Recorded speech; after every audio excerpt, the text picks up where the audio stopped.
mana take okwana akunu for the well. Mana san kan well hela we wetelu news adi okemba.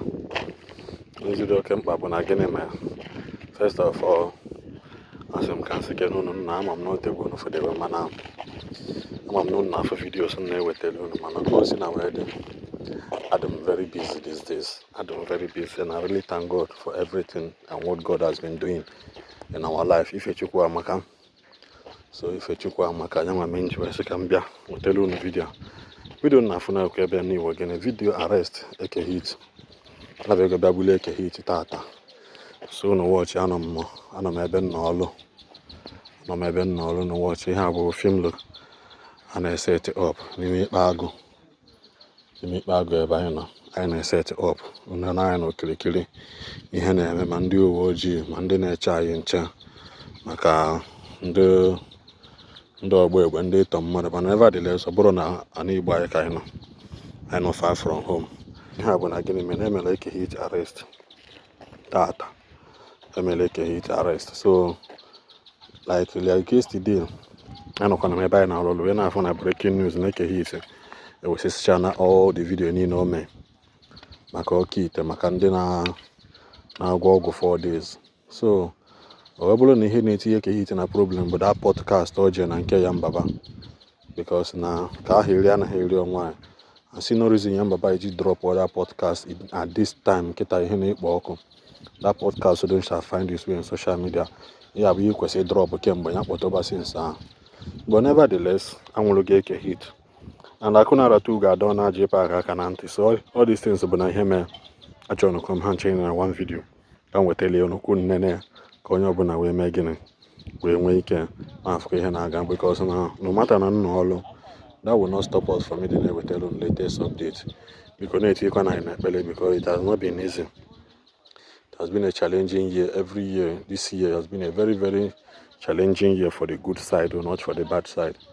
But we really thank God for His mercy and His protection in our life.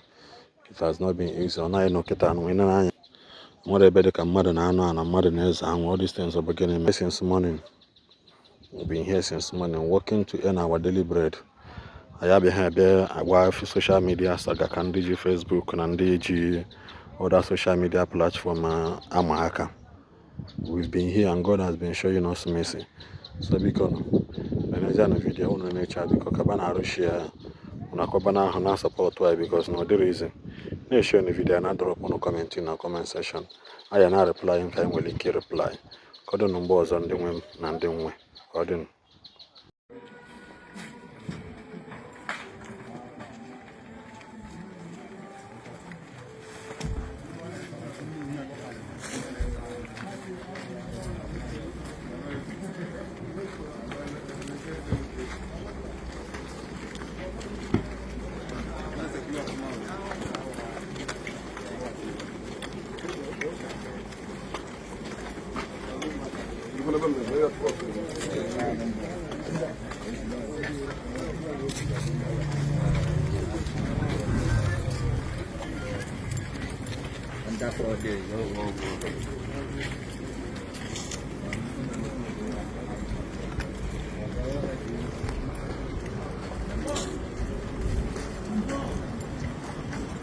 Igbo ndị ọma na-ege ntị ekene m unu rinne ndị fụrụ m n'anya na ndị fụrụ n'anya aka m bụkwa ofu nwanne unu ha ichekwa Akunara Tugu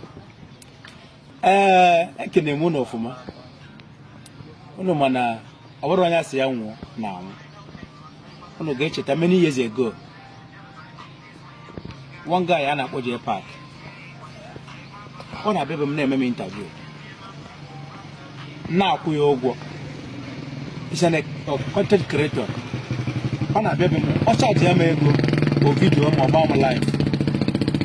If Akunara Tugu is doing bad thing, J Park as a talkative, as who know tomorrow, he's supposed to tell the whole world that I'm doing bad that time. Am I wrong or right? But suddenly, as a greedy man, he is. When J Park heard that many people used to give content creator car and many things. He doesn't know the contract between two of them. He now asking me for car, that I must give him car by fire, by force. Those who hear Igbo, you should hear the time that I used to say it. Someone that will work for you and he has agreement with you, does that person, once you pay the person, does that person have any right to request that you can build a mansion for him or you can put a car for him? Is it the right thing? Once he doesn't have a car, he doesn't have a house, he just renovates his father's house. He's supposed to wait for his own time, not for him to be disturbing Chief Akunaratu.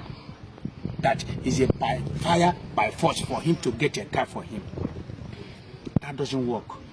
I have a family. That is why he connived with this guy, this ex-convict.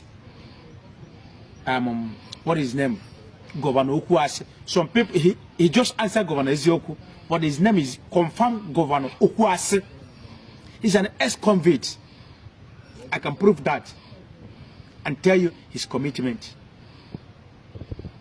Jepak, nwoke na-ara n'ike ekwesịghị ka ọ pụta na-ekwu okwu n'Igbo ọra.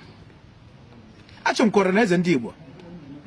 Governor Sorudo, Your Excellency, I greet you once again. I greet the whole Anambra government. I greet the Federal Republic of Nigeria. Commander Sorudo, I like your work. Everything is going perfectly. I'm not a kidnapper. I'm not a frauder. I'm not a whatever they name me. I'm not that. But eventually, tupu mmadụ asị na onye amere ibe dị ntụ ya wepụta evidence. Tupu mmadụ asị na ebe a dị ka ebe a ya wepụta evidence. Mmadụ achọna because of not ka ego ihe moto. Nekwa onye a na-akpọ Gọvanọ Okuase na-aza Gọvanọ Eziokwu kedu onye mụ ya ex-convict. Mana ebe a na-ekwu ibe anụ m enye aka ka Gọvanọ Imo Steeti tie ya anya. Ọ kpọgo m n'ọnụ too much. Biko achọm ka unu tie ya anya. Achọm ka unu tie ya anya. Because mmadụ agaghị apụta ka na-emebi afọ mmadụ ibie. Igbo bụ Igbo unu mana arụsị na-eme exist. Igbo ọbụla bụ onye Igbo, onye ọbụla bụ onye Igbo mana arụsị na-eme exist. Agba ga akwụkwọ na arụsị ma ịkwaghị abịa. O nwere onye ga-edisọpụ. Until enwe nsogbu dapụtara gị na-eje. Mma akpọ ịnyịnya gbada mmiri mana mma afọ ọsọ ya ka ọ ṅụọ mmiri. Ndị be anyị bụ Igbo ọ bụ na-asị. Ọ bụ ihe ọjọọ. Kedu iwe this guy na-akpọrọ m this ex-convict. Amoje Park kpọpụtara ya ka a na-agba onye na-ori onwe ya mgba. Okay, their selfish interest. Because of their selfish interest. Kedu ibe ji eme?